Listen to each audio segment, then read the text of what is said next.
రోజులుగా ఒక స్కామ్కి సంబంధించి మనం చర్చిస్తున్నాం. దేశమంతా చర్చిస్తోంది. ఎందుకంటే అదానీ ఎంత స్కామ్ చేశారు, ఎందుకు చేశాడు అనేది ఒక సెపరేట్ ఇష్యూ.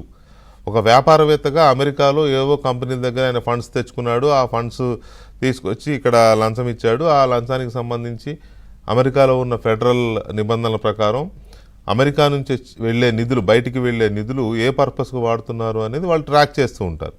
అది ఇండియన్ గవర్నమెంట్కి సంబంధం లేని విషయం, భారత ప్రభుత్వానికి సంబంధం లేని విషయం. వాళ్ళు డైరెక్ట్గా ఇన్వెస్టిగేట్ చేసుకుని అక్కడ కేసు వేస్తారు. ఆ తర్వాత అవసరమైతే అప్పుడు భారత ప్రభుత్వంతో సంప్రదింపులు చేస్తారు. ఆ నేరస్తుని మాకు అప్పచెప్పండి అని అడుగుతారు. అది వేరే ఇష్యూ అసలు. కాకపోతే ఈ ఇష్యూలో తెలుగు రాష్ట్రాలకు సంబంధించి, పర్టికులర్గా ఆంధ్రప్రదేశ్కు సంబంధించి మనం చర్చించాల్సింది ఆంధ్రప్రదేశ్ యొక్క జగన్మోహన్ రెడ్డి, మాజీ ముఖ్యమంత్రి జగన్మోహన్ రెడ్డి పాత్ర గురించి. ఎందుకు జగన్మోహన్ రెడ్డి పాత్ర గురించి అని అంటే, వాళ్ళు అమెరికా ఇన్వెస్టిగేషన్ ఏజెన్సీ ఇచ్చిన ఛార్జ్షీట్లో చాలా క్లియర్గా, చాలా అంటే చాలా క్లియర్గా జగన్మోహన్ రెడ్డి యొక్క పాత్రని దాదాపు 5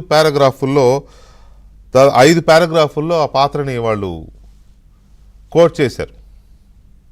అసలు అదానీ జగన్మోహన్ రెడ్డిని ఎందుకు కలిశాడు, లేకపోతే జగన్మోహన్ రెడ్డితో కలవడానికి గల కారణాలేంటి, కలిసిన తర్వాత ఏమైంది, కలవకముందు ఏమైంది, చాలా డీటెయిల్డ్గా. అది ఆశ్చర్యం వేస్తుంది. దాన్ని డీప్గా వెళితే, ఇన్డెప్త్ స్టడీ చేస్తే చాలా ఆశ్చర్యం వేస్తుంది. అమెరికా దర్యాప్తు సంస్థ జగన్మోహన్ రెడ్డి యొక్క ప్రతి కదలికని పరిశోధించింది. ప్రతి కదలికని ఈ పరిశోధించిన దాంట్లో అదానీ ఎప్పుడు కలిశాడు, ఈయన డబ్బులు ఎంత తీసుకున్నాడు, ఎవరెవరు ఇందులో ఇన్వాల్వ్ అయ్యారు, పైగా అదానీ అక్కడి నుంచి డబ్బులు తెచ్చుకున్నాడు అన్నంత వరకు ఓకే, ఆ డబ్బులు తీసుకొచ్చి జగన్మోహన్ రెడ్డికి బ్రైబ్ చేశాడు అన్నంత వరకు ఓకే. కానీ వాళ్ళు ఎంత డీప్గా స్టడీ చేశారంటే, ఆంధ్రప్రదేశ్ అప్పటి ప్రభుత్వం, జగన్మోహన్ రెడ్డి ప్రభుత్వం, ఈ విద్యుత్ కొనుగోలు ఒప్పందాలను సెకీతో, solar energy corporation of India కేంద్ర ప్రభుత్వ రంగ సంస్థతో చేసుకున్న ఒప్పందాల వెనుక గూడు పుటాని ఏంటని మొత్తం కూపీలాగారు. వాళ్ళు ఇక్కడికి వచ్చి ఎంక్వైరీ చేసుకున్నారా, అక్కడి నుంచే ఎంక్వైరీ చేసుకున్నారా, మనకు అనవసరం. వాళ్ళు అందులో ఎవ్రీ మూమెంట్ వాళ్ళు అందులో ఛార్జ్షీట్లో పొందుపరిచారు. సెకీతో ముందు భారతదేశంలో ఉన్న దాదాపు అన్ని రాష్ట్రాలు విద్యుత్ కొనుగోలు చేయడానికి తిరస్కరించాయి. ఎందుకంటే రేటు లిటిల్ బిట్ ఎక్కువ ఉంది కాబట్టి మాకు వద్దు అన్నాయి. సెకీ ఏమో అదానీతోనూ ఇంకొక సంస్థతో విద్యుత్ కొనుగోలు ఒప్పందాలు చేసుకుంది. సెకీ వాళ్ళ దగ్గర విద్యుత్ కొని రాష్ట్రాలకు అమ్మాలనేది సెకీ యొక్క మధ్యవర్తిత్వ పాత్ర. రాష్ట్రాలేమో వద్దంటున్నాయి, ఆ సెకీ ఏమో వీళ్ళ దగ్గర కొంటానని అగ్రిమెంట్ చేసుకుంది.